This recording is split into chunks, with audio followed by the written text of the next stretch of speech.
Será que a ciência provou o inferno? Após passar por um grave acidente médico, um professor universitário morreu por alguns minutos e depois voltou. E o que ele descreveu enquanto estava do lado de lá foi a pior experiência da vida dele. Será que as penas eternas existem? Seria Deus um ser vingativo? E a pergunta mais importante, como fazer para não passar por isso? Muito prazer, meu nome é Pablo e seja muito bem-vindo à Ciência dos Espíritos.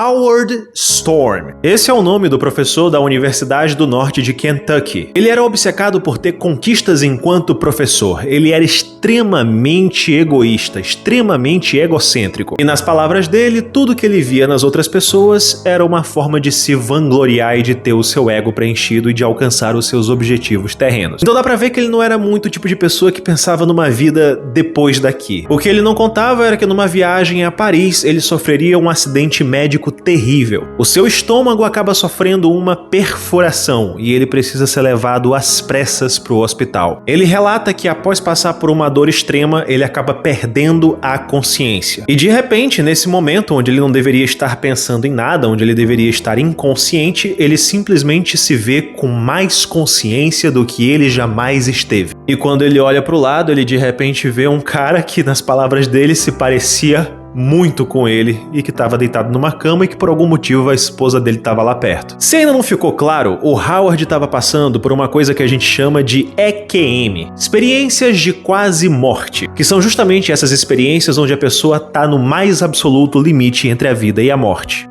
E é muito comum que as pessoas nessas experiências relatem tudo isso que ele está relatando. Agora, uma coisa que não é tão comum em experiências de quase morte é o que vem logo em seguida na experiência dele. Ele relata que após não conseguir falar com sua esposa, começou a caminhar pelo hospital e de repente outras pessoas começaram a interagir com ele. E essas pessoas se apresentaram inicialmente de maneira amigável, como se fossem pessoas do hospital e quisessem ajudá-lo. Essas pessoas então começaram a conduzi-lo até um local e ele foi percebendo que quanto mais ele acompanhava essas pessoas, mais sombrio o seu ambiente ficava. Até que chegou no momento que ele percebeu que ele tinha caído em uma armadilha. Esses seres simplesmente começaram a tratar ele da pior forma possível, tanto psicologicamente quanto fisicamente. Ele ficou num estado que, segundo ele, estava deplorável. Ele sofreu por tanto tempo que parecia que seu sofrimento nunca teria fim. Mas de repente, o professor, que sempre foi uma pessoa extremamente cética, extremamente materialista, que nunca pensou em questões espirituais, de repente escuta uma voz que parecia vir do fundo do seu peito dizer: ore para Deus. Eis então que, aceitando qualquer coisa para se ver livre dessa situação, ele começa a murmurar pedaços de orações. E quando ele faz isso, esses seres que estavam longe ficam enfurecidos. Mas por algum motivo ele reparou que, apesar de eles terem ficado irritados, isso de alguma forma os desarmou. E então ele reparou que quanto mais ele insistia nisso, quanto mais ele se entregava para isso, quanto mais o estado mental dele mudava, mais esses seres tinham dificuldade de alcançá-lo. E aí acontece algo que é simplesmente incrível. Uma grande luz no meio de todo esse espaço obscuro de tormento aparece com um homem e o retira deste buraco de lama e de desespero. Daí pra frente ele relata coisas que a gente vê em quase toda a EQM, que é uma sensação de amor incondicional, que é uma sensação de andar até uma grande luz muito forte. Ele tem a chamada revisão da vida, né, onde ele olha tudo que ele fez ao longo da vida dele e ele percebe que ele só fez coisa errada. Ele não era um ladrão, ele não era um assassino nem nada do tipo, mas ele reparou que ele não amava as pessoas. Esse ser que o resgatou e os seres que encontraram com ele neste local de paz não estavam nem aí para as conquistas materiais dele. A única coisa que eles se importavam é se justamente ele havia tratado as pessoas de maneira boa. Após esse episódio, ele mudou completamente de vida. Ele se tornou uma pessoa menos materialista, uma pessoa mais espiritualizada, e ele chegou até a virar ministro de uma igreja nos Estados Unidos. E ele descreve esse episódio dele como uma ida ao inferno. com uma diferença de que ele não trata esse inferno segundo a perspectiva cristã tradicional de inferno, que seria um local de penas eternas, onde ninguém sai de lá. Na verdade, ele descreve que o inferno seria uma espécie de lugar ruim, não por causa de Deus, não porque Deus fez assim, mas por causa das pessoas que estão lá. A ideia é que as pessoas que fizeram aquele mal para ele eram pessoas tão ou mais ruins, mais egoístas, mais egocêntricas do que ele. A única diferença é que essas pessoas eram assim ao extremo. E isso é algo muito interessante por dois motivos. O primeiro é que se você pesquisar a origem da palavra psicologia, você vai ver que vem de um termo grego chamado psique, que hoje em dia a gente coloca como mente, mas no passado significava alma ou espírito. A ideia é que o mundo espiritual seria um mundo mental, onde tudo é o reflexo não só da sua, como das mentes de todos. E a segunda coisa que é interessante nisso é que essa experiência de quase morte, ela aconteceu em 1º de junho de 1985. Experiências de quase morte foram começar a se tornar populares por volta de 1975. E mais de 100 anos antes disso, houve um professor na França chamado Hippolyte Léon Denisard Rivail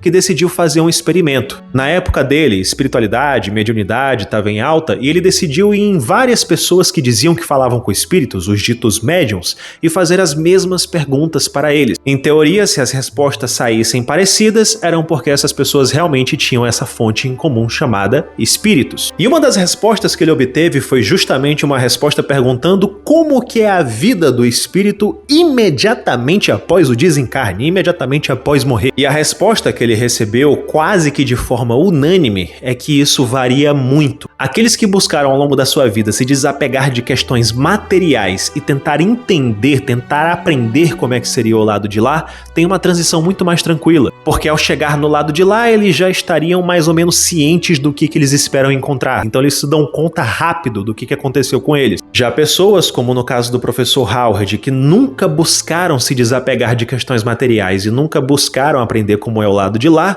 essas pessoas muitas vezes nem reparam que faleceram. E aí elas acabam ficando no chamado estado de perturbação, que é basicamente como você acordar perdido depois de um sono muito profundo, com a diferença de que quanto mais afundado você é nessas questões materiais, quanto menos você procura entender a sua situação após o desencarne, mais terrível é esse estado de perturbação. Então, se ao longo da sua vida você adquiriu uma carga mental, emocional negativa, a ideia é que esse mundo, que é regido muito por essas questões mentais, vai ser terrível para você. Os sofrimentos físicos que o professor Howard narra não são de fato sofrimentos físicos. O que acontecia na verdade é que por ele estar tão apegado a questões materiais, ele achava que ele ainda sofria como se tivesse um corpo. Então ele via um ser nesse mundo manifestando a intenção de machucá-lo e a própria mente dele produzia esse fenômeno que fazia ele sentir